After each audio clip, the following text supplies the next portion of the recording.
अस्मदाचार्य पर्यन्तां वन्दे गुरु परम्परां वाक्यकारं वररुचिं भाष्यकारं पतञ्जलिं पाणिनिं सूत्रकारं च प्रणतोऽस्मि मुनित्रयम्। मित्राणि सर्वेभ्यो नमो नमः। आज हम जो अव्यय प्रकरण है उसके अंतर्गत स्वरादियों को पढ़ने जा रहे हैं। हालांकि हमने पिछली कक्षा में स्वरादियों का और पूरे अव्यय प्रकरण का सामान्य रूपेण ज्ञान अर्जित किया था, और लेकिन हमने यह बार बार महसूस किया कि जो ये स्वरादि है अव्ययों में पठित हैं या फिर जो चादी है अथवा अन्य अव्यय है, इनको केवल उस शब्द का अर्थ बता देने से वो अच्छे तरीके से हृदयंगम नहीं हो सकता है। अतः हमने कल से अब तक कई सारी दर्जनों से अधिक पुस्तकों का स्वाध्याय करके यहाँ पर उनके अर्थ के साथ साथ उन उदाहरणों को भी जोड़ा गया कि जहां पर उस अव्यय का प्रयोग, जिसमें हमने जो मुख्यतः जो सहायता ली है इसमें वो भीमसेन शास्त्री जी की भेमी व्याख्या अव्यय प्रकरण, जो कि बहुत अच्छे तरीके से लिखा है उन्होंने। दूसरी पुस्तक है एक व्याकरण चंद्रोदय चारुदेव शास्त्री जी की, उससे इसमें भरपूर सहायता ली गई है। कई बार मतलब 50 बार उसे उलट पुलट के देखा है उस पुस्तक को। और ये जो आजकल हमने आपको ग्रुप में भेजा हुआ है अव्यय कोश, इस पुस्तक से भी बहुत सहायता ली है, बल्कि और इंटरनेट से भी और बहुत सारी जगह से मैं कह सकता हूँ इसको लेकर के बनाया गया है। और ये तो वो पुस्तकें हैं जो इसमें साक्षात रूप से उपयोग में लाई गई हैं। हालांकि इसके अतिरिक्त और भी ऐसी बहुत सारी पुस्तकें हैं जो कि अव्यय के अर्थ को लेकर के अव्यय का ये पाठ होना चाहिए या नहीं होना चाहिए उस पाठांतर को लेकर के यहाँ प्रस्तुत किया गया है। इसमें तकरीबन कल हमें 4 बजे से लेकर के 11 बजे तक रात के इतना वक्त लगा, और आज भी ये 2-3 घंटे का वक्त लगा है। हालांकि हमने आगे तैयार कर लिया है अभी लगभग स्वरादियों को, और हम ये आशा करते हैं कि इसके द्वारा आप थोड़ा बेहतरीन तरीके से समझ पाएंगे अव्ययों को। बस यही हमारा प्रयास है। तो चलिए आगे बढ़ते हैं। और आपका यह कर्तव्य होना चाहिए कि आप जो पढ़ रहे हो या हमारी जो रिकॉर्डिंग होती है उन क्लासों को आप दूसरों तक पहुंचाएं, कैसे भी करके, जो लोग कोई भी वंचित न रहने पाए शिक्षा के इस क्षेत्र से, व्याकरण के इस ज्ञान से। चलिए, तो स्वरादि निपातम अव्ययम।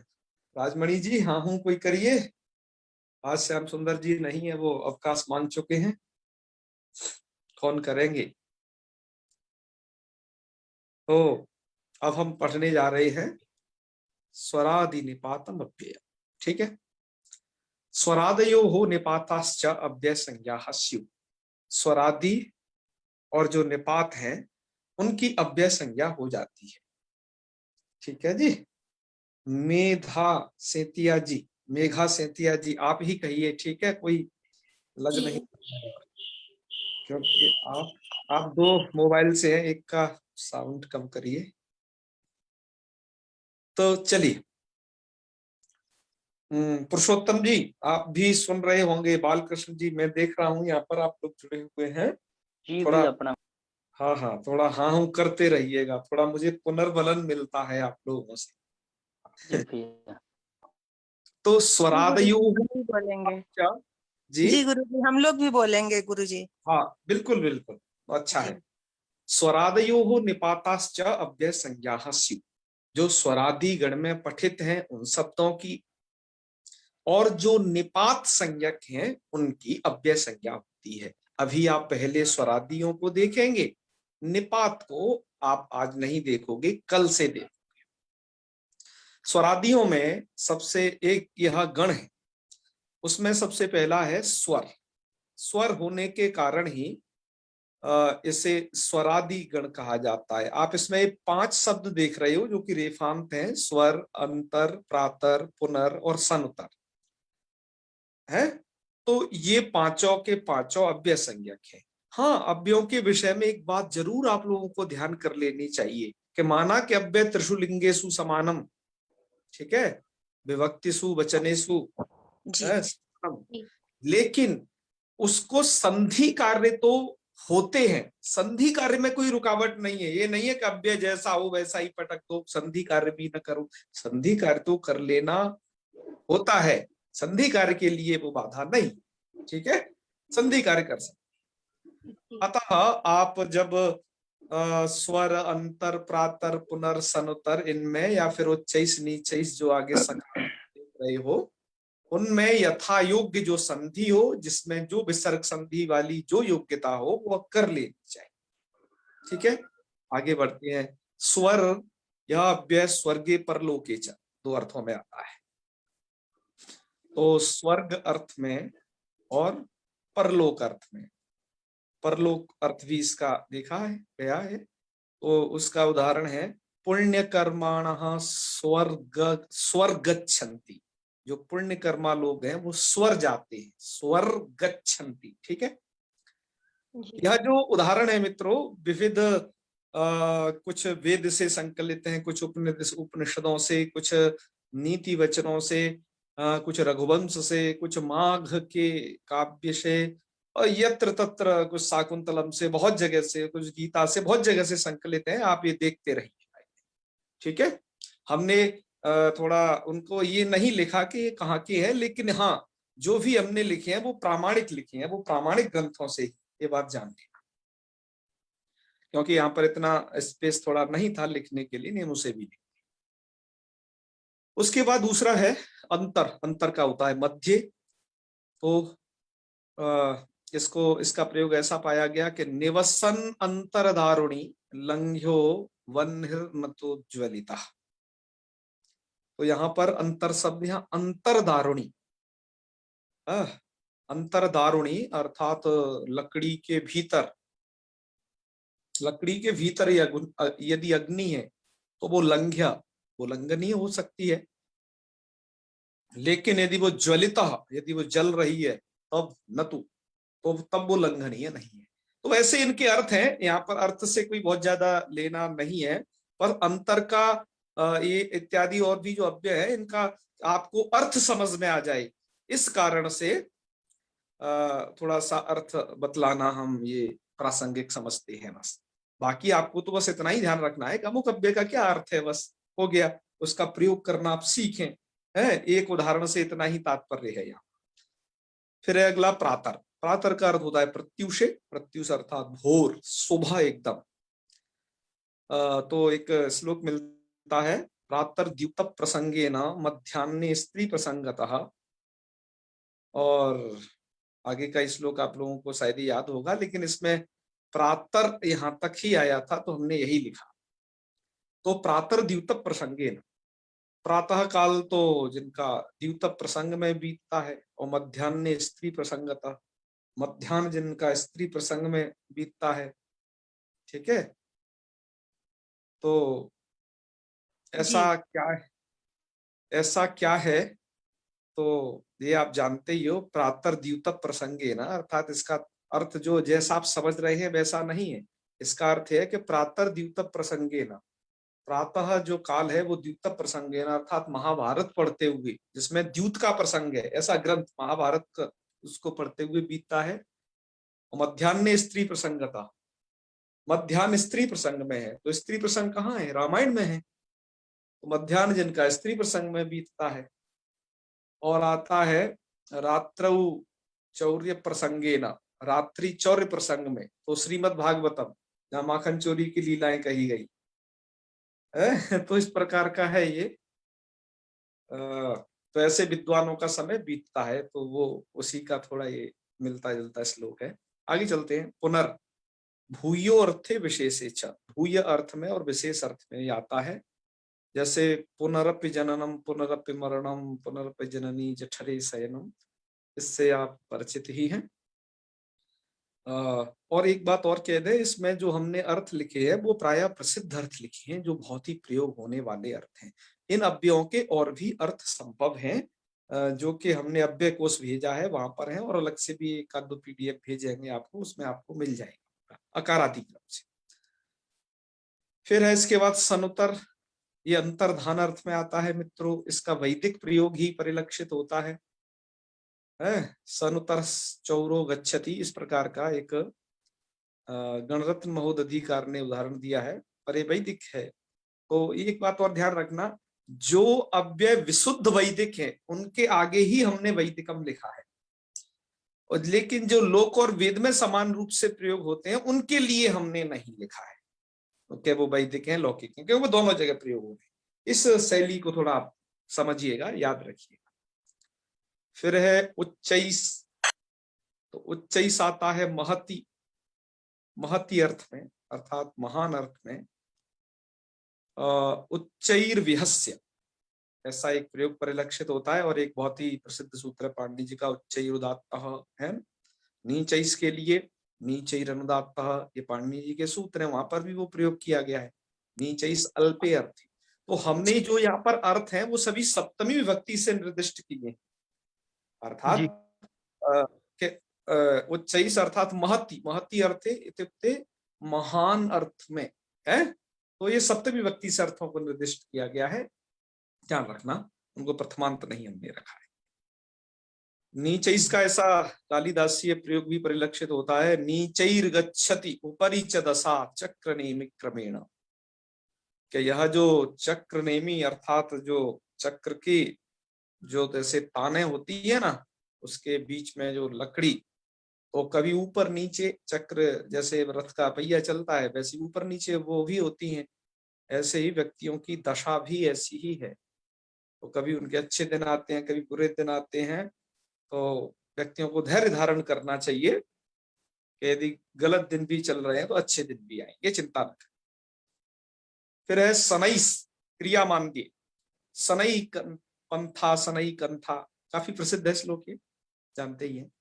तो क्रिया मानदे अर्थ में रिधक सत्य किम स रिधक कृणवत, ये वैदिकम वैदिक है, ये वेद में इसका अर्थ हम जान सकते हैं क्या है। इसके बाद है ऋते, ऋते जो है विना अर्थ में आता है, और इसका प्रयोग आप जानते हैं बहुत ही प्रसिद्ध है, ऋते ज्ञानानंति। और इसके योग में कौन सी विभक्तियां होती हैं ये कारक प्रकरण में भी स्पेशली बताया जाएगा आपको। इसके बाद है युगपथ, युगपथ अर्थात एक काले, तो ये तो श्याम सुंदर जी ने बताया ही था, तेजोदयस्य युगपथ विष्णुदयाभ्याम, तो ये है प्रयोग। इसके बाद है आरात, तो आरात दूर समीपयो हो, आरात जो अव्यय है वो दूर और समीप में आता है। अब आप कहोगे कि हम समझेंगे कैसे कि जब आरात का प्रयोग हुआ ये दूर अर्थ है या समीप अर्थ है, क्योंकि विपरीत अर्थ में एकदम हो रहा है। तब वहां पर आप क्या करना, प्रसंग देखना, प्रकरण देखना कि कैसा है, तदनुसार अर्थ करना। जैसे यहाँ पर दिया है आरात दुष्टम सदा वसेत, तो इसका अर्थ क्या होगा पुरुषोत्तम जी, दूर या समीप आरात का? दूर। हाँ, कि दुष्टों से सदा दूर ही रहिए। तो ऐसे प्रसंग से अर्थ समझ लिया जाता है। फिर आगे है पृथक, पृथक भिन्न अर्थ में आता है। तो इसमें हमने लिखा है भार्या दंडम पृथक सैया। अब आजकल मनुस्मृति में तो दंड विधान को बहुत ही उत्कृष्ट माना गया है, वो तो मनुस्मृतिकार तो ये लिखते हैं कि दंडस्य भयात जगत भोगाय कल्प्यते, दंड के भय से ही जो ये जगत है वो भोग के लिए तैयार होता है। तो दंड के भय से, तो दंड की बड़ी महिमा बताई गई है। लेकिन किस प्रकार का दंड किनको देना है इस पर भी ध्यान हमें रखना चाहिए। अब जी अब आजकल किसी को भी झापड़ जड़ने अथवा लठ से मारने का वक्त ऐसा नहीं है, हैं? तो दंड की भी एक मर्यादा है कि वो दंड कैसा होना चाहिए। दंड के भी कई प्रकार बताए गए हैं, धिक दंडम, वाग दंडम, है, धिक्कार कहना, वाक रूपी दंड देना, ये है। तो ऐसे ही आया कि भार्या को दंड दे तो क्या दे, तो शास्त्रों में कहा गया, स्मृति वचन है ये, कि भार्या दंडम पृथक सैया। यदि भार्या को दंडित करना है तो पृथक सैया, क्या बस उसके साथ न सो, है, उसकी सैया पृथक कर। तो ये तमाम तरीके के दंड विधान है। हमने एक बस उदाहरण यहाँ पर लिखा है। आगे बढ़ते हैं। श्लोक ये पूरा है, इनमें जो जो भी श्लोक है ना, इनको आप सर्च कर सकते हैं, आपको पूरे के पूरे मिल जाएंगे। बस आपको क्या करना है, जितना ही अंश है उतना गूगल पे सर्च कर देना है, पूरे मिल जाएंगे, ठीक है। हमने उन्हें यहाँ नहीं लिखा है, जितनी आवश्यकता है, जितना उसमें जैसे ये सब पृथक शब्द आया तो उतना ही प्रयोग करके आगे बढ़ गए। आगे चलते हैं। हियस गत दिने, काफी प्रसिद्ध है ये। तो ह्योस्माकम परीक्षा भूत, इस प्रकार के इसके काफी सारे हमें प्रयोग मिल सकते हैं। फिर है स्वस अनागते दिवसे, जो भी आया नहीं है मतलब आगे आने वाला है वो दिवस। तो स्वकार्य मध्य कुर्वीत पूर्वाण्य चा प्राणकम, ऐसा एक श्लोक है कि कल का कार्य आज ही कर लेना चाहिए, ठीक है ना। तो कल की रोटी मत बस आज खा लेना। तो कल के कार्य का मतलब जो आप आगे की ज्यादा प्लानिंग की है उसमें से कुछ पहले ही निपटा देना, ठीक है। दिवा, उसके बाद आता है 16वें नंबर पर दिवा। दिवा का अर्थ होता है दिवस से। तो दिवा का भी दिवस समान अर्थ है इनके। प्रयोग कैसे किया जाता है, दिवा सयाना जागरणा च रात्रौ, एक प्रसिद्ध श्लोक है, आयुर्वेद का है ये, कि दिवा सयानात अर्थात दिन में सोने से, और जागरणात च रात्र, रात में जगने से। क्या होता है, ये 6 तरीके वहां पर बताए गए हैं। उसमें से 2 तरीके ये हैं कि दिन में सोना और रात में जगना। षड्भिर प्रकार प्रवर्धन तिरोगा, ये 6 तरीके से रोग बढ़ता है, वहां पर आया। इसमें 2 ही तरीके लिखे हैं, 4 नहीं बताए गए हैं। तो आप रात को खूब सो लिया करिए, ठीक है ना, और दिन में नहीं सोया करिए, ऐसा बताया गया है। हाँ, गर्मी के दिनों में थोड़ा सा आराम किया जा सकता है बस। ग्रीष्म वर्जेषु कालेषु दिवा स्वापो निषिध्यते, आयुर्वेद कहता है।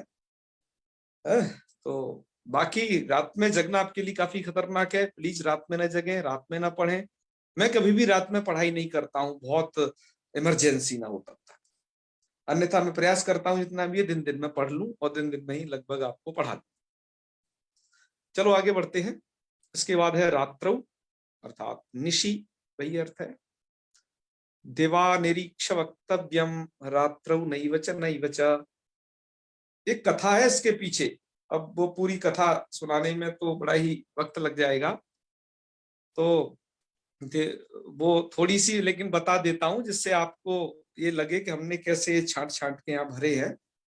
तो एक बार क्या होता है कि एक राजा के राज्य में एक शर्त रखी जाती है।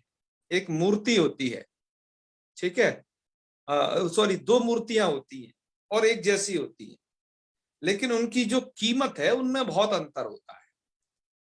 वहीं जो एक मूर्ति है वो मात्र शतम अर्थात 100 स्वर्ण मुद्रा में होती है, और दूसरी जो मूर्ति है वो 1,00,000 स्वर्ण मुद्रा की होती है। उन दोनों मूर्तियों के लिए लोगों से पूछा गया, पूरे राज्य में पूछा गया कि कि जो इनमें ये अंतर बताएगा कि इन मूर्तियों में, मूर्तियों के दामों में इतना भेद क्यों है, जबकि दोनों एक ही जैसी, एक ही धातु से बनी और एक ही वजन की है, समान वजन दोनों का। तो ऐसे करके वहां पर ये होता है फिर कि एक जो वररुचि नाम के होते हैं, वो ये कहते हैं कि ठीक है भाई, हम इसको देखेंगे, हम इसकी जिम्मेदारी लेते हैं और ये बताएंगे कैसे इसकी इतनी कीमत है, दूसरे की इतनी कीमत है। तो फिर वहां पर ये होता है कि उसने बहुत ढूंढा क्या करे, कुछ मिल नहीं रहा, बाहर निकाल दिया गया, वो मतलब बाहर निकल गए वहां से वररुचि, और जाकर के रात में एक पेड़ था, उस पेड़ के ऊपर जाकर के बैठ गए। ठीक है, मैं कहानी को बहुत संक्षिप्त सुना रहा हूं। पेड़ के जाके ऊपर बैठ गए, उसके नीचे सियार और सियारिनी चर्चा कर रहे थे, मतलब गीदड़ और उसकी घरवाली। ठीक है ना, आप समझते हो कि जयकाल। तो वो चर्चा कर रही थे कि तुम्हें पता है कि आजकल राज्य में, मतलब पशु पक्षी कैसे चर्चा कर रहे थे, वो बता रहे थे आजकल राज्य में क्या हो रहा है, कि ऐसे ऐसे एक दो मूर्तियों के विषय में ऐसी ऐसी चर्चाएं चल रही हैं, उनका रहस्य कोई नहीं जान रहा है, लेकिन उनका रहस्य हम जानते हैं। तो उन्होंने उसने रहस्य प्रतिपादन किया, सियार ने। यह क्या रहस्य है? कि बात यह है कि दोनों की मूर्ति की कीमत अलग अलग इसलिए है कि एक के कान में आप धागा डालोगे तो वो जो है दूसरे कान के पार चला जाएगा, और एक के कान के अंदर धागा डालोगे तो वो उसके सीधा हृदय में पहुंच जाएगा। तो जिसके हृदय में जो पहुंच रहा है उसकी 1 लक्ष स्वर्ण मुद्रा कीमत है, और जिसके इस कान से उस कान में बात निकल रही है उसकी बस 100 मुद्रा ही कीमत है। तो ऐसा उसने कहा, और ऊपर वररुचि ने सुन लिया, बैठा था। तो अब वो सुन करके और निकल के भागा वो वहां से, ऊपर से वट वृक्ष पे से। क्यों? क्योंकि ये बताना बहुत महत्वपूर्ण था, अन्यथा वररुचि को प्राण दंड मिल सकता था। अब उसे तो मुद्राएं मिलेंगी इसका आंसर देने पर। तो निकल के भागा तो सियार और सियारनी ने श्लोक बोला ये वाला, कि दिवा निरीक्ष वक्तव्यम रात्रौ नहीं बचा, कि भाई दिन में भी आसपास देख करके बात करो, और रात्रौ नहीं बचा, और रात्रि में तो बिल्कुल भी मत करो बात, कि पता नहीं कौन सुन ले। आगे का श्लोक यह है कि संचरंती महाधूर्ता वटेवर रुचिर यथा, कि महाधूर्त लोग संचरण आगे पीछे करते ही रहते हैं, पता नहीं तुम्हारी कौन सी बात को लीक कर दें। का बटेवर रुचिर यथा, जैसे इस भट्ट पे बररुचि निकल के भागा, ऐसे ही समझ। तो थोड़ा सा इससे संदर्भित था, ये आपको इसलिए सुनाया कि इस कथानक से आपको व्याकरण पढ़ने में थोड़ा आनंद आएगा। वैसे भी अव्यय प्रकरण पढ़ने पर आपको बोरियत महसूस नहीं होगी, चिंता मत करिए, इनका अर्थ आप अच्छे से समझ जाओगे सभी का, और प्रयोग करना भी जान जाएंगे। फिर जी। सायं का अर्थ होता है निशामुखे। तो इसका प्रयोग किया गया है, सायं प्रातः मनुष्याणाम स्नम श्रुति बोधितम। मनुष्य को 2 टाइम भोजन करना चाहिए, सायं और प्रातः काल, और बीच में तमाम चीजें न लेता रहे, कभी मैगी, कभी अर्गर बर्गर न ले कुछ भी। क्यों ऐसा वो करता है? तो वो तपस्या नहीं है? यदि आप सायं प्रातः यदि भोजन करते हो तो वो एक व्रत के समान है वस्तुतः, क्योंकि पूरा श्लोक इस तरीके से है, सायं प्रातः मनुष्याणाम सनम श्रुति बोधितम इत्युक्ते वेद बोधितम नान्तरा भोजनम कुर्यात अग्निहोत्र समो विधि। यदि इसके बीच में भोजन नहीं लेता है तो अग्निहोत्र के समान वो विधि होती है। जैसे अग्निहोत्र व्यक्ति 2 बार करता है, सुबह भी शाम भी, ऐसे ही आप अपनी जठराग्नि को 2 बार यदि भोजन करा रहे हो तो वो भी अग्निहोत्र के समान है, ये कहने का तात्पर्य। चलिए, इसके बाद आता है चिरम। मित्रों, यह जो चिरम नाम का अव्यय हमने रेड किया हुआ है, इसका ये कारण है कि नागेश जैसे लोग जो आचार्य हैं वो इसे नहीं मानते हैं कि चिरम जो है अव्यय में होना चाहिए, है, या फिर विभक्ति प्रतिरूपक अव्यय मानते हैं। इसके विषय में थोड़ा विवाद है, तो वो चिरम को अव्यय मानने को कुछ आचार्य स्वीकार नहीं है, तो उसमें उसे हमने रेड कलर से इंगित कर दिया है, बस उसमें यही कारण है। तो न चिरम पर्वते वसेत, ज्यादा दिनों तक पर्वत पे नहीं रहना चाहिए, अथवा ज्यादा देर तक नहीं रहना चाहिए। फिर आगे है मनाक, मनाक अल्पे, कि जले तैलम खले गुह्यम पात्रम दानम मनागपि, कि जल में तेल, जले तैलम और खले गुह्यम, खल अर्थात जो दुष्ट है उसके अंतर उसको बताई गई कोई भी गुह्य अर्थात गोपनीय बात, और पात्रम दानम मनागपि, पात्र में यदि आप दान डालते हो तो वो क्या होता है? पात्र मतलब सत्पात्र को यदि आप दान देते हो। मनागपि, मनागपि अर्थात स्वल्पम, थोड़ा सा भी देते हो तो वो ये चीजें, ये तीनों की तीनों चीजें, जले तैलम खले गुह्यम और पात्रे दानम, ये मनागपि थोड़ा भी करते हो तो सब क्या है, बढ़ जाती है। समझ रहे हो ना, ये सब बढ़ जाती है। अगला वो पंक्तियां हैं उसकी इस तरीके की, हमने नहीं लिखी हैं, आगे बढ़ते हैं। ईशत अल्पे, अभिज्ञान शाकुंतलम का ये सबको याद होगा, ईशद ईशद चुंबितानि भ्रमरई, ठीक है। उसके बाद है जोशम, जोशम आता है सुखम मौने च, सुख अर्थ में या मौन अर्थ में भी आ सकता है। किमिति जोशम आस्यते, कैसे मौन बैठे हो, ऐसा इसका अर्थ है। तूष्णीम, इसका भी अर्थ है मौनम, ये तो प्रसिद्ध ही है। नयोत्स्य, गीता में आता है प्रथम अध्याय में, नयोत्स्यति गोविंदम भुक्त्वा तूष्णीम बभूवः, अब मैं लड़ाई नहीं करूंगा ऐसा कह करके, है गोविंदम उक्त्वा, ऐसा गोविंद से कह करके वो जो अर्जुन है तूष्णीम बभूवः, वो चुपचाप बैठ गया, ठीक है, चुप हो गया।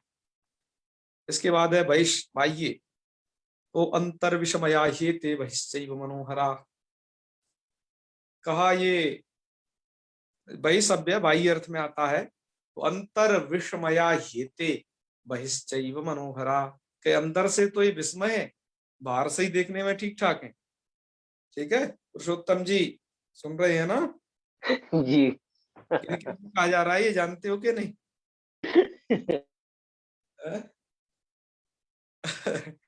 अब हम नहीं यहाँ पर कुछ कहेंगे, दरअसल पंचतंत्रम का श्लोक है, मुंह में राम बगल में छुरी। तो मुझसे काफी लोग गुस्सा हो जाएंगे, इसलिए इसका अर्थ मैं नहीं बता पाऊंगा, वो खुद ही देख लेना, ठीक है। तो अंतर विषमया येते वैश्चै मनोहरा, आप सर्च कर लेना, आपको मिल जाएगा ऑनलाइन। हाँ, ढूंढ के भी मेरे पे गुस्सा नहीं होना, मैं उसका सही अर्थ आपको बाद में बता दूंगा यदि आपके अनुकूल नहीं होगा तो। चलिए आगे बढ़ते हैं। अवश्य भी बाह्य अर्थ में आता है मित्रों, लेकिन ये वैदिक अव्यय है, अर्थात वेद में ही इसका प्रयोग मिलता है, लौकिक इसका प्रयोग नहीं। तो मित्रस्य चरिखणि धृतो वसो देवस्य, ये वैदिक मंत्र है, वहां पर इसका प्रयोग मिला है ये। इसके बाद है समया, ये सभी स्वरादि आप पढ़ रहे हो, ठीक है ना, स्वरादियों में पठित हैं ये सभी अव्यय। समया समीपे मध्यवा, तो गुण दोषाभिव्यक्तिर्वजसाम संजायते सता समय, तो गुण या दोषों की जो अभिव्यक्ति है वो सज्जनों के साथ में अभिव्यक्त हो जाती है, इसका अर्थ है। तो समीपे, यहाँ पर समीप अर्थ में प्रयोग किया गया है, ठीक है। मध्य अर्थ जहां होगा वहां वो भी देख लेना, हमने यहाँ पर जो उदाहरण दिए हैं किसी एक अर्थ को लेकर के उदाहरण प्रस्तुत किए हैं सर्वथा। इसके बाद है आपका निकषा, वो भी समीप अर्थ में आता है। निकषा यमुनाम राजंस ततो युद्धम अवर्तता, क्या वो यमुना के पास युद्धम अवर्तता, कोई युद्ध हुआ, ऐसा कुछ इसका अर्थ है। फिर है स्वयं, ये भी स्वयं, ये आत्मने, अपने लिए, इस अर्थ में आता है। बहुत प्रसिद्ध है ये पद्य, इंद्रोपी लघुताम याति स्वयं प्रख्यापितैर गुणै, इंद्र भी लघुता को प्राप्त कर लेता है स्वयं प्रख्यापितैर गुणै, अर्थात यदि वो अपनी गुणों को अपने आप कहता है। एक बहुत ही प्रसिद्ध हिंदी में एक उक्ति है कि अपने मुंह मियां मिट्टू बनना, कि अपने प्रशंसा अपने आप करना, ठीक है। तो वैसा ही है ये, लेकिन ऐसा करने से क्या होता है, स्वयं प्रख्यापितैर गुणैः लघुताम याति, इंद्र भी लघुता को प्राप्त होता है। हम कैसे हैं ये दूसरे लोग कहें तो ज्यादा अच्छा है, हम न कहें, है ना, लेकिन बिना जाने पहचानेंगे कैसे लोग। जैसे केजरीवाल जी अगर ना बताएं हमने ये किया हमने वो किया, तो पता कैसे चलेगा? पता भी तो चलना जरूरी है कि हमने क्या किया। तो चलिए खैर आगे बढ़ते हैं।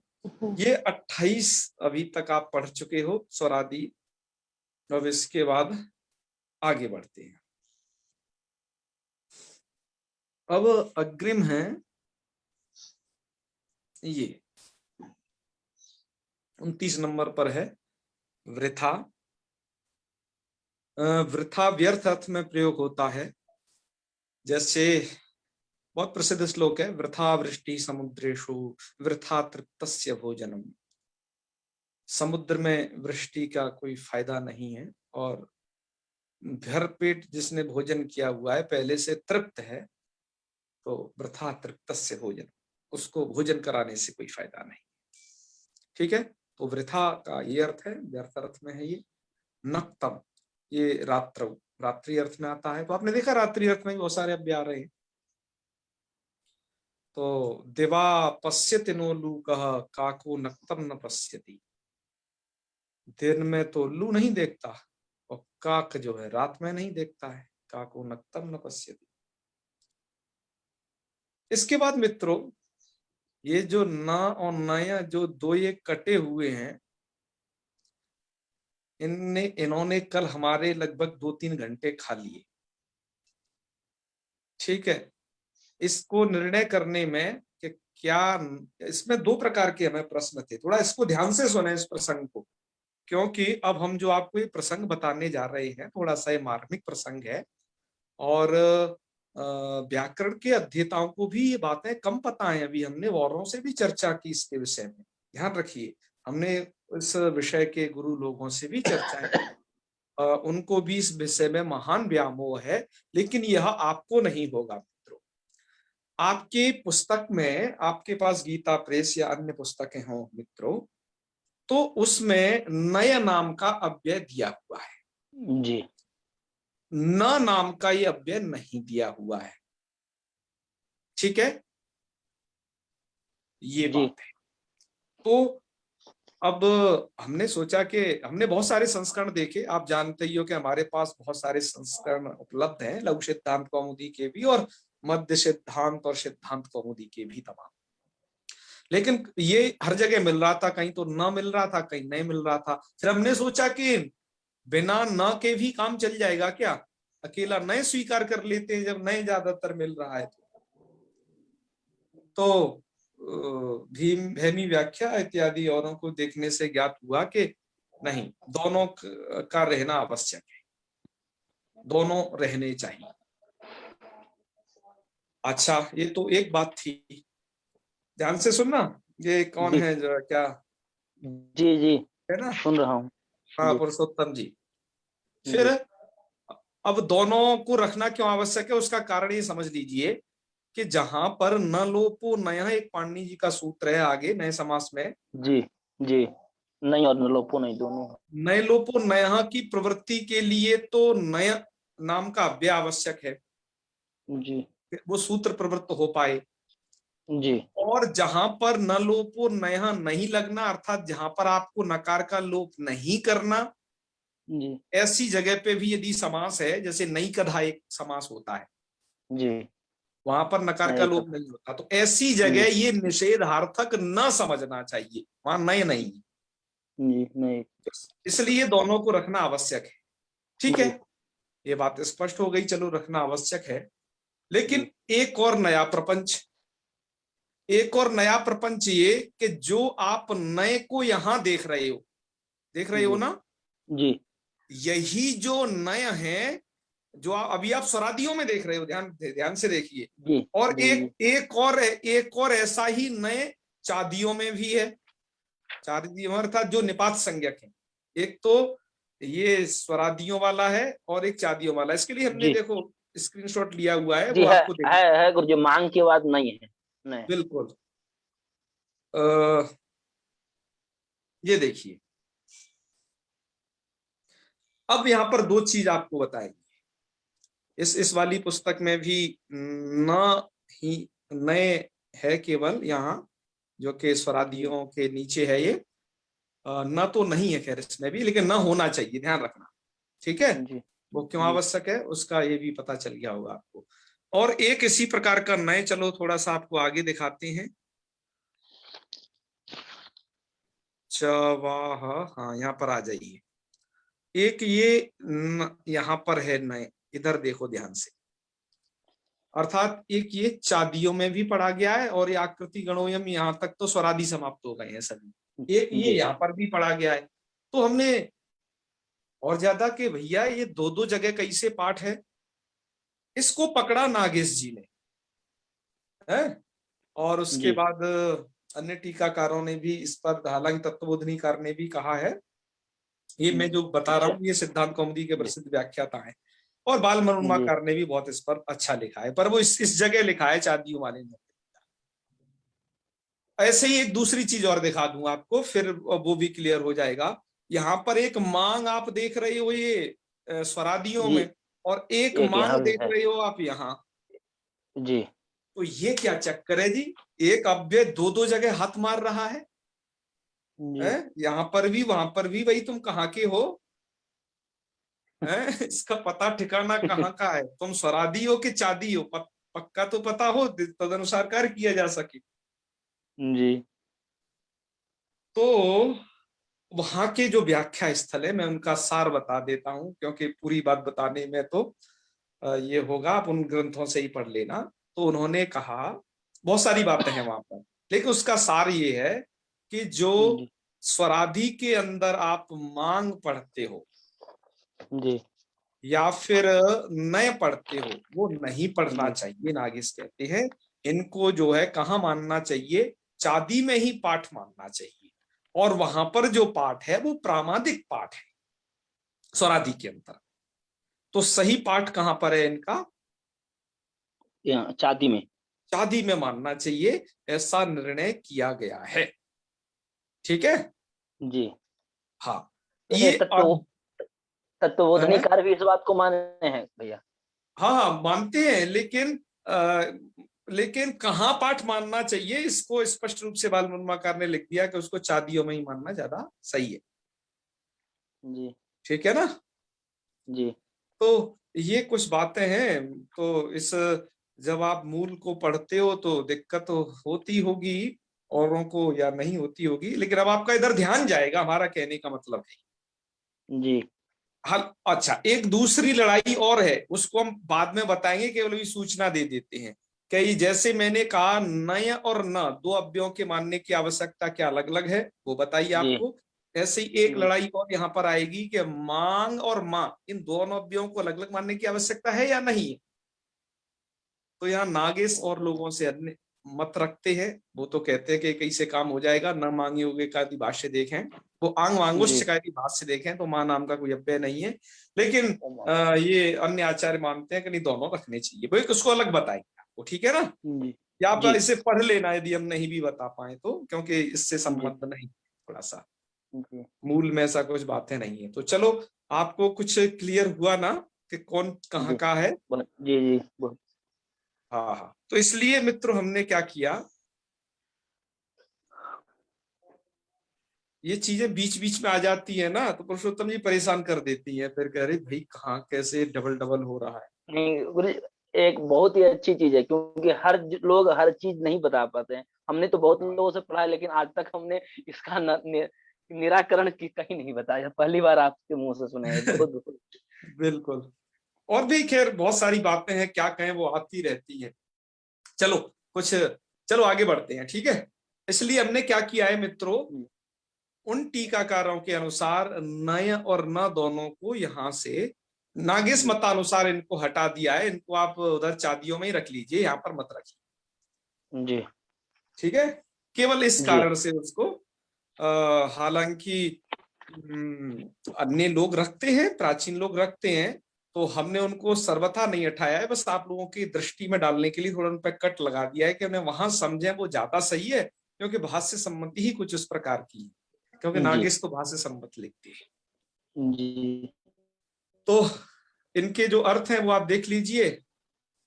न का अर्थ प्रयोग है कि न गणस्य ग्रतो गच्छे, गण के आगे नहीं चलना चाहिए, क्योंकि जो विपदा पड़ेगी आगे वाले पे ही पड़ती है, इसलिए पीछे रहे और भाग जाए जब मौका कुछ ज्यादा वैसी बात आए। ये बड़े अच्छे श्लोक पद्य है, इनको थोड़ा देखना, आपको बहुत अच्छे लगेंगे। इसके बाद नए निषेध अर्थ में है, अनग्ना विवश उसके दो, तो अनग्ना विव में इसका प्रयोग है। ठीक है, ये महाभाष्य का बहुत ही प्रसिद्ध है, वहां पे दिया हुआ है ऋक तंत्र के अनुसार।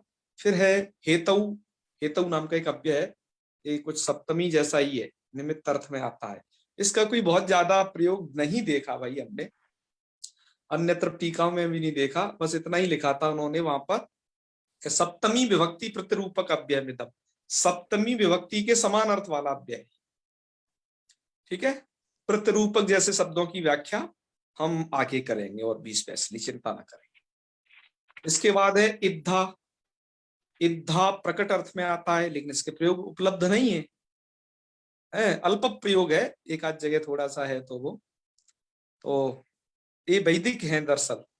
अद्धा ये भी वैदिक है, स्फुट अवधारण अर्थ में आता है। जैसे यह कहता है कि को अद्धा वेद वै है, को अद्धा वेद, ये ऋग्वेद का मंत्र है। उसके जो अर्थ है वो पूरे वाक्य को पढ़ने से वहां और स्पष्ट हो जाएंगे। अद्धा वेदा कई प्रवोचत।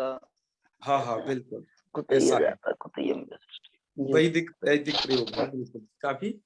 इसके बाद आता है सामी। सामी जो है वो अर्धे निंदायाम च, आधे अर्थ में और निंदा अर्थ में आता है। जैसे सामी भुक्त विषया समागमा, ऐसा ये कहीं का प्रयोग है, हमने उसे उठा के रखा हुआ है। तो ये भी जो है सामी वेद में ही मिलता है, लोक में इसका भी प्रयोग नहीं प्राय हमें मिला है। ठीक है ना, आगे बढ़ते हैं। आगे आपकी पुस्तकों में मित्रों, अब यहां पर भी एक और बात सुन लीजिए, आपकी पुस्तकों में ये वत नाम का जो एक शब्द दिया है वो ऐसे ही शब्द के साथ पढ़ दिया गया है, वत और आगे फिर ब्राह्मण वत और क्षत्रिय वत, ऐसा सीधा सीधा पढ़ दिया है। यहां पर दरअसल बहुत सारे संपादकों को भ्रांति हो गई है, चाहे वो लघु सिद्धांत कौमुदी के संपादक हो या सिद्धांत कौमुदी के, कुछ ने सही लिखा है। यहां पर क्या है वस्तुतः मित्रों, ये वत एक गण सूत्र है और वो उसे एक वत शब्द समझ गए हैं, जैसे यहां पर और ये तमाम शब्द चल रहे हैं वैसे। ठीक है, तो ये जो वत है ये गण सूत्र है, इस जो कि तुल्य अर्थ में, वत तो तुल्य अर्थ को कहता है, तेन तुल्यम क्रिया चेतवती, इसको आप जानते ही हैं। तो इसका अर्थ ऐसे समझना चाहिए, यदि ये गण सूत्र है तो इस प्रकार से अर्थ किया गया है कि वत प्रत्यांतः स्वरादिगण सन्निविष्टो वेदितव्य। वत प्रत्यांत है वो स्वरादिगण में, उसे पाठ समझना चाहिए। उसके दो उदाहरण वहां पर दिए, ब्राह्मणवत क्षत्रियवत। उदाहरण और भी हो सकते हैं, आप जानते ही हो, रामादिवत वर्तितव्यम न तु रावणादिवत, तो ये देख सकते हो। लेकिन अब ये प्रश्न फिर उठता है यहाँ पर कि क्या यहाँ पर वत को रखने की आवश्यकता है या नहीं है, तो उसका समाधान कर दिया गया है नीचे। ऐसा है कि तद्धितश्चा सर्व विभक्ति का एक सूत्र आप आगे पढ़ोगे, इत्यनेन सिद्धत्वात् अस्य गण सूत्रस्य स्वरादिषु पाठश्चिन्त्य। दरअसल बात यह है पुरुषोत्तम जी कि तद्धितश्चा सर्व विभक्ति का जो ये सूत्र है आप आगे पढ़ोगे वहीं से ये सिद्ध हो जाएगा, वत के जो भी उदाहरण है सब वहां से सिद्ध हो जाएंगे, क्योंकि जो असर्व विभक्ति तद्धित होते हैं वो सब अव्यय होते ही हैं, और जब वो अव्यय होते ही हैं तो अव्यय संज्ञा ब्राह्मण व क्षत्रिय वत इनकी वैसे ही हो जाएगी, और केवल वत का तो प्रयोग नहीं किया जाता है। तो ये सभी के सभी तत्पश्चात सर्व विभक्ति का के कारण ही इनकी अव्यय संज्ञा हो जाएगी। इसको स्वरादि में पढ़ना ठीक नहीं है, ऐसा व्याख्याकारों का मत है जी। तो इसको भी आप क्या कर सकते हैं, हटा सकते हैं। यहाँ पर दो तरीके की समस्या थी, आप समझ गए होंगे। ठीक है, लेकिन प्राचीन लोग रखते आए हैं, पता नहीं काशिका को काशिकाकार वगैरह है ये सब। आइए आगे चलते हैं। इसके बाद है सना, तीन अव्यय हैं दरअसल ये, सना सनत और सनात, ये तीनों ही नित्य अर्थ में आती है। सना का केवल तो प्रयोग नहीं होता है, यदि केवल प्रयोग होता है तो वो वैदिक वेद में ही होता है। हालांकि इस प्रकार का सायम चिरम सूत्र द्वारा ट्यूटुलु तुट्च ये होकर के सनातन प्रयोग इसका जरूर बन जाता है, एष धर्म सनातन है। ऐसे ही सनत का प्रयोग किया गया है, सनत कुमारा सनका सनंदना, है ना। एक हमें सरस्वती, हाँ सरस्वती ज्ञान मंदिर में ऐसा एक प्रार्थना रोजाना पढ़ाई जाती, तो उसका एक श्लोक मैंने थोड़ा लिख दिया है, मुझे याद आ गया। तो ये जो ऋषि कुमार है तो ये भी नित्य अर्थ में है। जी और आपका सनातन धर्म भी इसी से बन जाए क्योंकि वो भी नित्य है। उसके बाद सनात का प्रयोग, ये भी वैदिक प्रयोग मिलता है, पर ये इसमें एक और मिला हमें। आपने विष्णु सहस्त्र नाम याद हो तो वहां पर है जी सनात सनातन तमा सनातन कपिला कपिरप्यया कपिरप्य। स्वस्तिदा स्वस्तिकृत हाँ, स्वस्तो तो वहाँ स्वस्तिभुक् सनात स्वस्तिदक्ष। नाम का ये आया हुआ है जी जो कि नित्य अर्थ को कह रहा है। भगवान विष्णु का नाम है, नित्य है। तो इस प्रकार के ये मिले तीनों के तीनों। आगे बढ़ते हैं। इसके बाद मित्रों ये उपधा नाम का ये अव्यय आया। इसका प्रयोग हमने बहुत खंगाला। भीमसेन शास्त्री तो खंगाल के थक गए, वो तो कर इसका मिला नहीं। हमने भी खंगाला, हमें भी नहीं मिला। और ये अव्यय कोश के अंतर्गत भी हमें ये नहीं मिला है। लेकिन इसका अर्थ गीता पुरस्कार की टिप्पणी में भेद अर्थ में से प्रयोग किया गया है। हमने इसके लिए केवल एक ही बात लिखी है, सभ्य प्रयोग पुत्रापि न दृष्टा। ठीक है, चलो कुछ ऐसी चीजें हैं रह जाती हैं। आगे चलते हैं। आगे है तिरस नाम का अव्यय है। अंतर्धौ तिर्यगर्थे परिभवेचा। कितने अर्थों में आता है? अंतर्धौ अर्थात अंतर्धान होने में, गायब होने में। तिर्यगर्थे टेढ़ा मेढ़ा चलने में। परिभवे अर्थात अनादर अर्थ में। इतने अर्थों में होता है। तो तिरा कृत्वा शाखा निर्गता, शाखा को टेढ़ा करके निकल गया, होगा कोई बानर। आगे चलते हैं। अंतरा, इसका मध्य और विनार्थी दोनों अर्थों में आता है। जी ऐसा एक प्रयोग मिला, त्रिशंकुरिव अंतरा तिष्ठा। तो यहाँ पर अंतरा का अर्थ है मध्य, पहचान ही लोगे। और जब कहीं कहीं विनार्थ भी आएगा, ठीक है। तो त्रिशंकुरिव अंतरा तिष्ठा, त्रिशंकु की तरह बीच में ही बैठो। लटक जाओ। तो त्रिशंकु की कथा से परिचित हो क्या? नहीं, मेधा सिंधिया जी, त्रिशंकु क्या है, कैसे है? शारदा कुमारी जी, लक्ष्मीकांत जी, जी गुरुजी। परिचित है ना त्रिशंकु जी वाली कथा से? जी जी हाँ कुछ नहीं परिचित हो तो मैं थोड़ा सा 1 मिनट में उसे कह देता हूँ। बात ये जी थी कहीं कि दीजिए गुरुजी। एक इक्ष्वाकु, आजकल मैं वाल्मीकि रामायण का मैंने आपको बता ही रखा है कि मैं उसका पारायण मैं सुन रहा हूँ रोजाना, अपने छात्र को बुलाता हूँ दोस्त। तो त्रिशंकु इक्ष्वाकु वंश के एक यशस्वी राजा थे, ठीक है ना। जी वो क्या उनकी इच्छा थी, देखो राजा भी बड़े बड़े ऐसे होते हैं, उनकी इच्छा ऐसी कि वो शरीर स्वर्ग जाना चाहते थे जी कि मेरा ऐसा जो शरीर है मैं इसी के साथ स्वर्ग में चला जाऊं। जी तो अपने गुरु के पास गए कि गुरु जी, उनके गुरु वशिष्ठ जी थे, कि कुछ ऐसा आयोजन करिए कि जिससे कि मैं सदैव स्वर्ग की मुझे प्राप्ति हो जाए। गुरु जी ने डांटा, मूर्ख, वहां पर कोई भी इस पांच भौतिक शरीर को लेकर के नहीं जा सकता है। उसके लिए आवश्यक है कि शरीर यही रहेगा उसका, तब जाएगा। उन्होंने समझा, अरे गुरुजी से तो बात नहीं बन रही, तो कुछ बात बिगाड़ रहे हैं। उन्होंने कहा चलो, वो गुरुपुत्रों के पास गए। गुरुपुत्रों ने भी उसे फटकार के भगा दिया। वशिष्ठ जी के 100 पुत्र थे, ठीक है, वाल्मीकि रामायण में। गुरुपुत्रों ने ही फटकार के भगा दिया। अब भाई क्या करे, और उसको साप और दे दिया त्रिशंकु को, क्या वो चांडाल योनि का हो जाए, ये वो हो जाए, ठीक है। वैसा ही वो रूप स्वरूप हो गया, काला पीला सा हो गया। अब क्या करे उधर वशिष्ठ। और उन दिनों क्या हो रखा था कि वशिष्ठ और विश्वामित्र जी की लड़ाई ठनी हुई थी। वो कामधेनी गौ के पीछे लड़ाई थी। वो वाल्मीकि रामायण में उसका विस्तार से वर्णन। अब त्रिशंकु वहां जाते हैं और ये कहते हैं कि अरे भाई ठीक है, कोई बात नहीं, स्वर्ग की प्राप्ति आपको हम कराएंगे, सदैव कराएंगे। तो तमाम ऋत्विक बुलाए गए, दर दर से यज्ञ आरंभ किया। अब देवताओं को ही वो दे रहे हैं कि ये लो आहुति।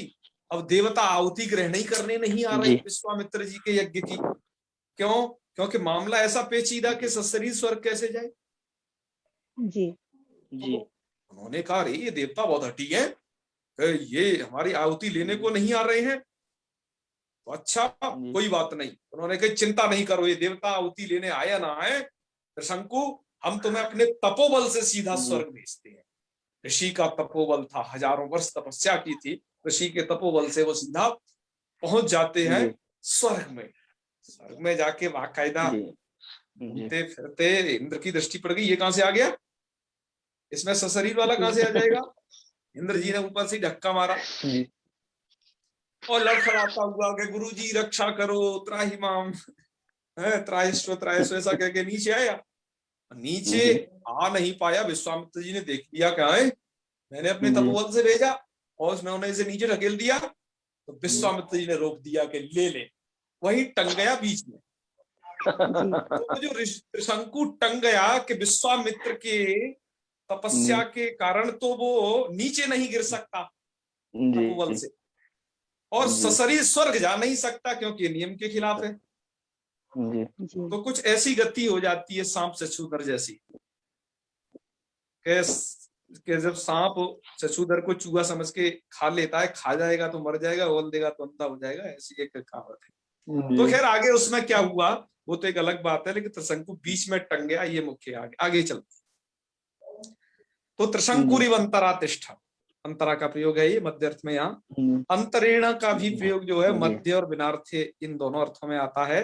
प्रमाणम अंतरेण नार्थ प्रतिपत्ति, ये किसी न्याय का वाक्य है, न्याय सूत्र में इत्यादि कहीं का, कि प्रमाण के अंतर प्रमाण के बिना या बिना अर्थ में है ये, नार्थ प्रतिपत्ति, अर्थ का प्रतिपत्ति ज्ञानम नहीं होता है, ठीक है। ज्योग, ज्योग का भी वैदिक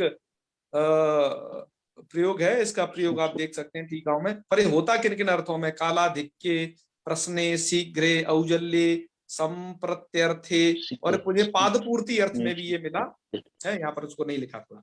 इसके बाद है कम, तो कम जो है वारी अर्थात जल अर्थ में, मूर्ध है उच्च अर्थ में, निंदा, सुख इन अर्थों में आता है।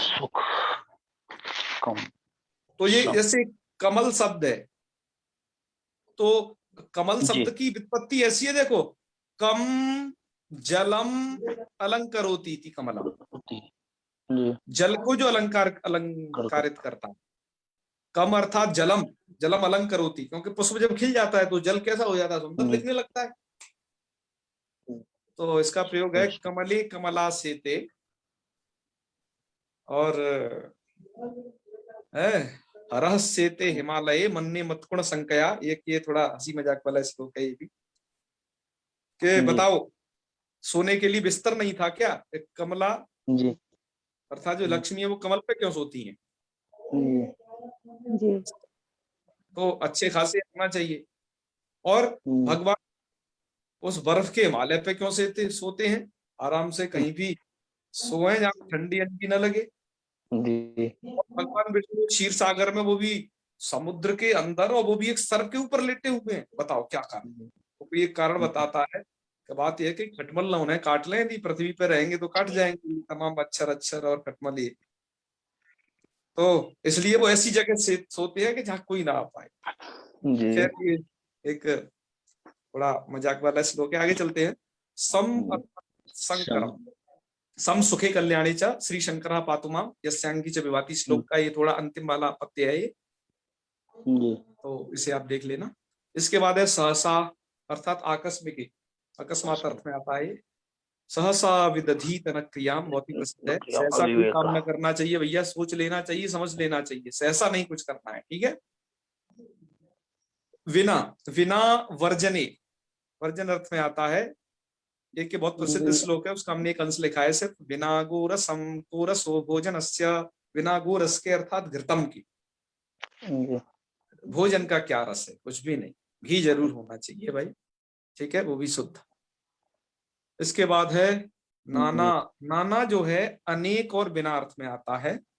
नाना फलई फलति कल्पलते व भूमि, तो यहाँ तो ये अनेक अर्थ में है ना, नाना फलई फलति कल्पलते, कल्पलता की तरह जो भूमि है वो नाना फलों से फलती है। स्वस्ति मंगल अर्थ में है, स्वस्ति प्रजाभ्य परिपालयन्ताम, बहुत ही प्रसिद्ध है, मार्गेण न्यायेन मही महिषा, ये काफी प्रसिद्ध श्लोक है, आप देख लीजिए। इसके बाद है स्वधा, स्वधा नाम का जो अव्यय है ये पितृदान अर्थ में आता है, पितृभ्य स्वधाभ्य स्वधा, एक मंत्र है ये, देख सकते हैं। तो अब चूंकि आज देखिए समय हो गया, हम स्वरादियों में से केवल 52 ही स्वरादि अभी तक पढ़ पाए हैं, अन्य अभी रह गए हैं। तो उन्हें अब ऐसा कर लेते हैं, कल कर लेते हैं जी, ठीक है? नहीं है जी जी जी जी पूरे करा के ही छोड़े क्या? कल कर लेते हैं उन्हें, ठीक है? हाँ, क्योंकि अब समय होता जी जा रहा है, जी कल करते जी हैं थोड़ा और आनंद पूर्वक। तो जी चलिए, आपको कुछ पूछना है तो जी पूछ सकते हैं, जी है? कुछ आपको संदेह शंका रह गई हो इसमें पूछ सकते हैं, ए- हम समापन करेंगे और एक फिर हम आज हमने आनंद आ गया हमने गुरु जी, गोविंद आज आनंद आ गया। अच्छा ये बहुत बढ़िया। ये हमने एक हाँ वो आज एक देखा था वो गोविंदाचार्य वाली टीका, तो हाँ उन्होंने दिया हुआ था कि प्रागीश्वरा निपाता से लेकर के अधीरेश्वरे सूत्र के मध्य में अष्टाध्यायी क्रम से बिल्कुल बिल्कुल, जितने भी सूत्र द्वारा कथित हैं वही निपात संज्ञक हैं, शब्द हैं। वो निपात सक बिल्कुल, हमने भी बताया था पिछली क्लास में, ये बात बता दी थी। क्या है गुरु जी कि जो रूप बदलने वाला व्यक्ति होता है ना, उसे थोड़ा डर भी रहता है। ये ऐसा है कि रूप बदलता नहीं है, इसका सब जगह समान भाव में रहता है। हाँ, इसलिए तो देखो खूब प्रयोग करो, ऐसे आपको प्रयोग जगत भी बताया जा आ, रहा है। इसलिए इसके साथ आनंद से रहने में आ रहा है। हाँ हाँ हाँ। स्वरादियों को, इनको जो अव्यय है, इनको पढ़ने में कोई ज्यादा आपको ज्यादा माथापच्ची नहीं करनी मित्रों। जो भी माथापच्ची है वो संधियों में ही होती है, अन्यत्र नहीं होती। मेरी बात फिर समझ जाइए, जो संधि समझ गया व्याकरण समझ गया बस, ठीक है? अतः संधियों का ही बस अभ्यास करते रहिए, वही व्याकरण। जी आगे तो बहुत सरल जी पंथा है, कोई दिक्कत ही नहीं। जी तो कुछ लोग हाथ खड़े किए हैं, क्या कुछ पूछना है उन्हें? गगन मिश्रा जी, पंकज हाँ गुरुजी। जी। हाँ गुरुजी। हाँ हाँ, हरि ओम्। हाँ गुरुजी, अव्यय यथा प्रातरस्ति, परन्तु शास्त्रेषु तु प्रातः तद् विसर्गयुक्तरूपम् एव प्रयोगं भवति। बिल्कुल। किमर्थं तत् प्रातः किमर्थं न भवति? मतलब प्रातर्क ऐसा नहीं होता, मैं आपको बता चुका हूँ। संधि इत्यादि कार्य होने में अव्यय में कोई बाधा नहीं।